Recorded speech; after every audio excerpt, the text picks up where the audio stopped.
You ever get that feeling that your mailbox is less a portal for important news and maybe more a black hole for anything you actually want? Oh, definitely. Like the Postal Service has some kind of secret mission to make sure your bills get lost in just a sea of unwanted flyers. That frustration. It's pretty widespread, I think. It's almost, a shared cultural thing, that gap between what you expect and what actually happens with your mail. Well, today on the deep dive, we're diving headfirst into exactly that feeling. Right. We've got this collection of really intense personal stories and some, frankly, shocking claims from one of our listeners.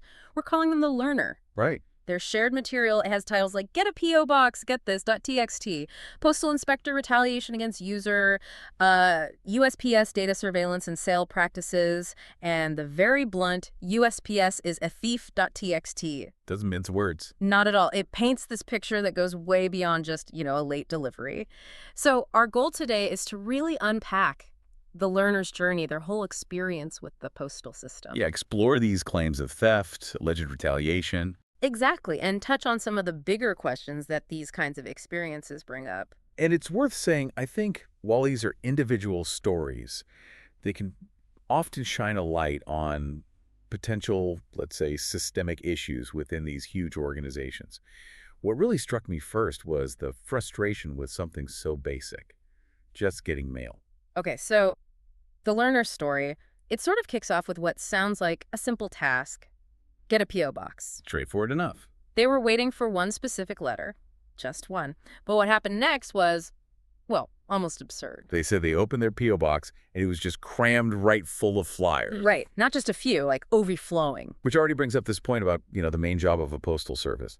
How do they balance handling all that bulk mail with actually delivering the individual letters people are waiting for? And it didn't stop there. Apparently, buried in that paper avalanche was a slip saying there was more stuff waiting at the window. Or junk mail. You got it. So they go to the counter, get handed this, well, their words, fucking box full of flyers and shit. Wow. A huge box, they said, just packed, solid with junk.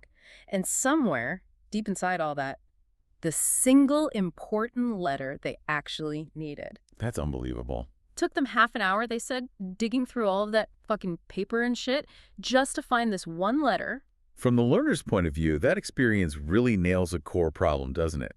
They paid for a service expecting to reliably get important mail. Yeah.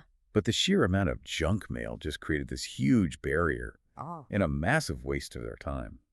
It makes you wonder about the efficiency, if all that unsolicited stuff is clogging the system.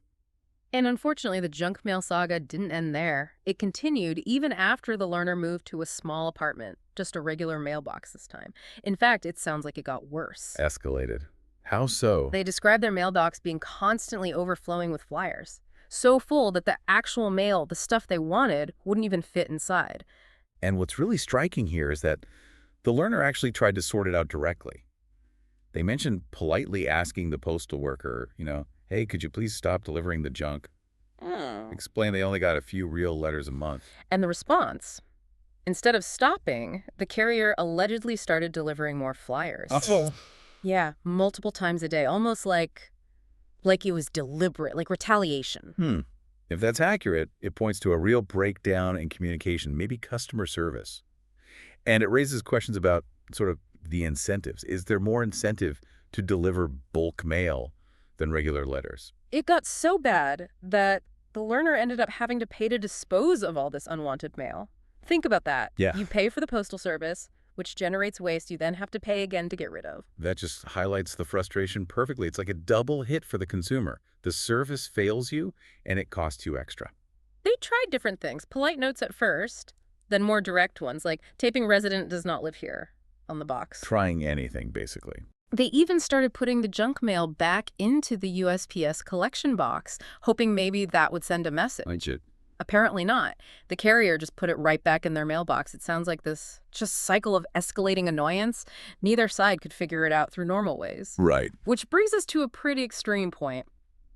Driven completely to their wits' end by the junk mail, the cost, the learner filled their mailbox with concrete. Wow. Okay.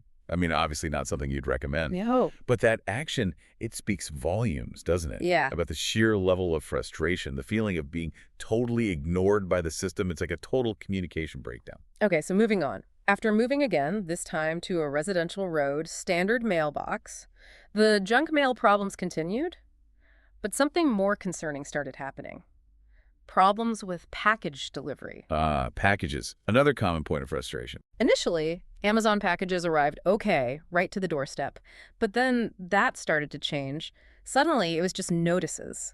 Little slips left saying packages couldn't be delivered, had to be picked up at the post office. That kind of shift is odd. If doorstep delivery worked before, why change? Was it workload? Staffing? Maybe some local policy change? Hard to know. And the experience at the post office, reportedly awful. Long lines, staff being rude, packages hard to find. Yeah, that sounds familiar to many people, unfortunately. It got so bad, the learner just started refusing delivery, asking for items to just be sent back rather than go through the hassle. Which really defeats the whole purpose of ordering online for home delivery, right? If picking it up is more trouble than it's worth, the system's failing. Now, this leads us to a really significant claim in the material. Over about 5 years, the learner alleges that something like $2,700 worth of Amazon packages were stolen. $2,700. That's a huge amount. If that's accurate, it points to a really serious issue with security, with reliability in package handling somewhere along the line. And one specific incident really stands out for them. A $300 router, something for a CNC machine. The tracking showed it out for delivery. Okay, so on the truck, meant to arrive that day. Right. But the carrier apparently just drove by their house for days, never delivered it. When the learner finally managed to ask them about it, the response was just, "We don't know where it is." That disconnect is worrying. Out for delivery usually means it's coming soon. For it to stay like that for days. Yeah, that suggests either the tracking system is broken or, well, something worse. Now here's where it gets really interesting. The learner was on the phone with Amazon about one of these missing packages, and the Amazon employee revealed something pretty significant. Okay. This could give us some context. What did they say? The Amazon employee apparently stated pretty directly that Amazon was experiencing such a high volume of package theft through USPS delivery. Theft by USPS. That's what the learner reports the Amazon employee saying, that Amazon was actually starting its own delivery service specifically because of it, because the USPS was essentially stealing their packages. Wow. Okay, that's a bombshell. Coming directly from a huge client like Amazon, it suggests the problem of lost or stolen packages was so bad, Amazon felt they had to invest millions, maybe billions, to build their own entire logistics network. Exactly. That raises really serious questions about the security within the USPS mail stream at that time, at least from Amazon's perspective. And the story gets even more telling. Later on, the learner talked to an actual Amazon delivery driver who showed them the inside of their van. It had these locked cages inside. The driver had to scan a code to open specific compartments holding sacks of packages for certain areas. Right. Those systems are quite sophisticated now. And the learner's take on this was that Amazon had to put these measures in place not just for external theft, but maybe even to prevent their own drivers from stealing stuff. Presumably because of the massive losses they'd already seen when using the USPS. Well, that level of security-locked cages, codes, definitely points to Amazon taking package security extremely seriously within their own operations. The fact that the learner connects this directly back to Amazon's decision to leave USPS due to alleged theft, that's a key piece of this narrative. It suggests a real lack of confidence in the Postal Service's security back then. And the result for the learner personally, since Amazon started handling its own deliveries in their area, not a single lost package. Quite a contrast. Plus, they said the service was just way better overall. Real-time GPS tracking of the truck, that kind of thing. Yeah, that difference in experience really highlights the claims being made, both by the learner and, reportedly, by Amazon, about why they made that shift. But the problems for the learner with the USPS didn't actually stop with packages. After moving to Portland, Oregon, same old issues with junk mail cropped up again. Oh, boy. But then, around their birthday, things got worse. They allege they never received any of the birthday cards sent to them, cards containing, they estimate, about $700 in total. $700 in birthday cards? Yeah. Gone. They believe they were stolen by the postal carrier. Okay, the alleged theft of personal mail, especially cards with money, that's a huge escalation. We're moving beyond just bad service into potential criminal acts, a serious violation of trust. And that, for the learner, was the breaking point. They filed a formal complaint using the Postal Inspector website. Which is the correct channel for reporting mail theft or issues with carriers. Right. But the response they described was intense. Two postal inspectors showed up at their home, and according to the learner, they were pissed straight off. Pissed straight off. Yeah. That doesn't sound like an objective investigation starting point. It kind of implies they'd already made up their minds, maybe. That's the impression given. According to the learner, the inspectors basically just defended the postal carrier. And then, allegedly, one of them made this absolutely shocking statement. What was that? They reportedly said that the postal carrier can keep any package that they want and can just keep anything she wants. Wait, a postal inspector said that? That's the claim. If that's accurate, I mean, that is deeply, deeply concerning. It suggests, potentially, a complete lack of accountability, a disregard for mail security from the very people supposed to be enforcing the rules. Yeah. Frankly, it's hard to believe. Understandably, the learner told the inspectors right then and there, I'm boycotting the USPS. You're not allowed to deliver anything to me anymore. A strong stance, but given the alleged statement. And that's when things allegedly took an even more serious, frankly sinister turn. The source material suggests this is when the alleged retaliation really kicked in. What reportedly happened next? The learner claims the postal inspectors then contacted their property manager. Okay. Why? And allegedly threatened to stop all mail delivery to the entire apartment complex unless the learner was evicted. They threatened to cut off mail for everyone in the building, to force an eviction. That's the allegation, and Wow. according to the learner, it worked. They were evicted as a result. That is an incredibly serious accusation.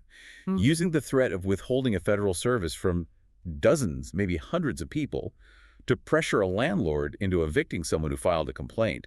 If true, that's a massive abuse of power. Absolutely. And since then, the learner says they've maintained a complete boycott.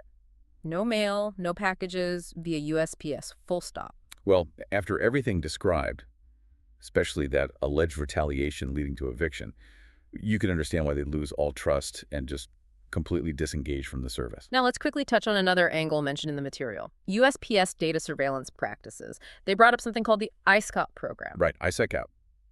From what the sources suggest, this is supposedly a USPS program that monitors social media data. Social media. Yeah, the claim is this information is then compiled, added to individual profiles they maintain. The learner also mentioned the idea that the USPS takes pictures of the outside of all mail and adds those to files on people too. Yeah. They even said they found addresses listed for them in one of those personal data reports, like from Intellius or similar services. Addresses they believe only the USPS could possibly have known they were associated with. The idea of a government agency collecting and storing that breadth of data, social media activity, images of mail envelopes, it definitely triggers privacy concerns for a lot of people. The learner didn't hold back on this, comparing the USPS to big tech companies that harvest data. They called them thieves, who steal information for a fucking buck. This alleged data surveillance seems like another huge factor in their decision to just cut ties completely. That feeling of being watched, of your information being collected and maybe even sold, especially by a government entity, yeah, it can definitely erode trust. It pushes people to find alternatives or just opt out entirely. And the learner actually theorized that the extreme reaction from the postal inspectors, allegedly getting them evicted, might have been because they declared that boycott. That by boycotting, they were cutting off the USPS's information stream about them, and that's what triggered such a harsh response. An interesting theory, connecting the alleged data practices to the alleged retaliation. It suggests a belief that the value wasn't just delivering mail, but gathering data. Finally, just briefly, the learner also describes some alleged customer service issues, specifically a supposed phone system at the post office. What about it? They claimed it was designed to basically ignore complaints. If you called and indicated you were dissatisfied, any subsequent calls from your number would just ring and ring indefinitely. No one would ever pick up. Wow. If a system like that actually exists, it would suggest a serious failure in accountability, right? A complete unwillingness to even hear customer issues. The implication, I guess, is that the volume of complaints might have been so high they felt they needed a system to just block them out. So let's try and wrap up this really intense deep dive. We've covered a huge amount of ground based on the learner's experiences. Yeah, everything from overwhelming junk mail, alleged retaliation for trying to stop it, to really significant claims of package theft, mail theft, including that specific Amazon angle, the reported reason for starting their own delivery service. Right, the alleged theft by USPS employees being a key driver there, and then the data surveillance claims, the ICI program selling data, And ending with those incredibly serious allegations of retaliation by postal inspectors for filing complaints, including that shocking alleged statement about carriers keeping packages and the reported eviction. And that core issue around package delivery, the listener's experience, seems to really mirror Amazon's reported rationale for building its own massive delivery network.